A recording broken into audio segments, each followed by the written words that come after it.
Baik, ada soalan. Bulan lepas Ustaz ada sebut tentang masjid dan musalla, surau. Bagaimana kesimpulannya? So, kesimpulannya macam ni.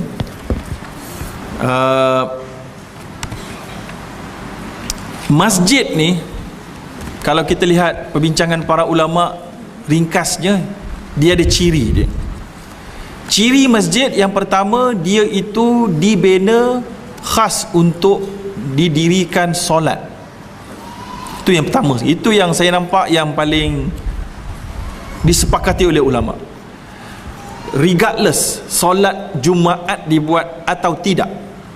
Saya ingat betul bulan lepas saya ada sebut sikit kan, saya kata ada ulama kata mesti buat solat Jumaat, tapi sebenarnya yang lebih rajih adalah tak solat Jumaat pun tak apa, tapi solat fardu saja pun tak apa, ataupun solat fardu tapi sebab kawasan tu kawasan orang bekerja tak penuh, contohnya macam masjid terapung, masjid Kristal kan, tahu masjid Kristal dekat Terengganu, saya dia dipahamkan tak berapa ramai lah jemaah dia, sebab dia tempat dia bukan tempat orang kerja dan bukan tempat penginapan, bukan rumah-rumah orang, so tak ramai ataupun tak ada langsung kadang-kadang. Ataupun masjid Selat Melaka dekat Melaka pun sama juga, tak ada orang, tempat tu patut tempat jual beli, tapi ada Arab Town, Arab Mall, tapi terbengkalai, jadi tak ada orang kat kawasan tu.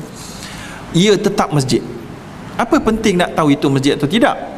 Sebab ada banyak hukum hakam yang berkait dengan masjid, iaitulah yang pertama, tak boleh jual beli dalam masjid.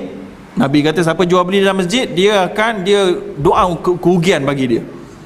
Yang kedua, perempuan haid tak boleh duduk di dalam masjid.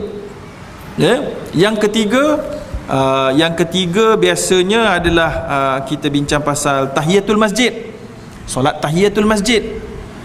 Jadi iktikaf. Jadi sekarang ni dalam bab surau Mutiara Gombak ni contohnya, ia masjid ke tak masjid? Boleh iktikaf ke tak boleh iktikaf? Mengikut pendapat jumhur, dia dibina khas untuk masjid atau bukan? Kalau bukan tu maknanya dia dibina dekat pasaraya, dia diubah jadi pasaraya. Contohnya tuan-tuan dekat pejabat contohnya Telekom, salah satu bangunan tu, salah satu floor tu dijadikan surau. Yang itu bukan masjid, itu surau, sebab dia boleh diubah jadi tempat kerja. Masjid mestilah tempat itu khas diwakafkan untuk dibina dengan tujuan untuk tempat solat. Jadi kalau dia tak boleh buat benda lain, dia punya reka bentuk pun untuk solat, walaupun dia boleh jadi benda lain sepatutnya kalau orang nak buat lah, tapi nampak cara binaan itu bukan untuk lain daripada masjid. Jadi kalau gitulah sebenarnya surau ini, kalau ikut definisi itu, boleh dianggap masjid surau ni, boleh iktikaf surau ni, walaupun tidak dibuat solat Jumaat, selagi mana dia diniatkan pembinaannya untuk didirikan solat sahaja, maka dia adalah masjid. Dan wanita-wanita dan perniagaan, semua ni kena jaga-jagalah bila dah dianggap masjid. Meniaga tu para ulama duk bincang, dia ada yang kata makruh, ada yang kata haram. Apa pun dia tak ada barakah. Tapi perniagaan tu sah menurut majoriti ulama. Macam berniaga selepas azan kedua waktu hari Jumaat, bagi orang yang wajib solat Jumaat, dia sah menurut mazhab Syafi'i, tapi berdosa. Baik, habis. Ya.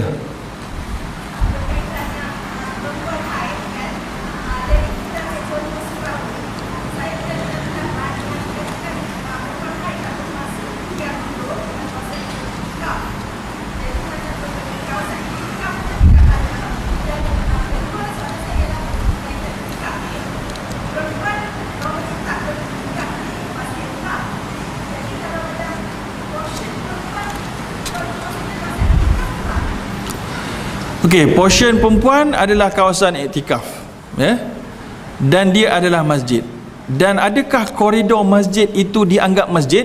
Ini ada khilaf di kalangan ulama. Sebahagian ulama mengambil pendapat, contohnya dalam mazhab Syafi'i ataupun dalam kitab Al-Ashbah wa Nazair, al-harimu lahu hukmun ma huwa harimun lah. apa yang berada di koridor dia ataupun di sekitar masjid dianggap sekali. Sebab itulah bila kita ambil lelaki punya aurat di antara pusat dan lutut, di antara pusat dan lutut tidak aurat bagi lelaki, tapi kerana nak menyempurnakan lutut punya pusat di antara tu, lutut pun jadi wajib juga. Jadi kat sini kena tengoklah, ya, kena tengok bagi wanita yang haid boleh duduk atau tidak boleh duduk. Yang ini kena discuss kemudian lah, panjang sikit, ya. Baik.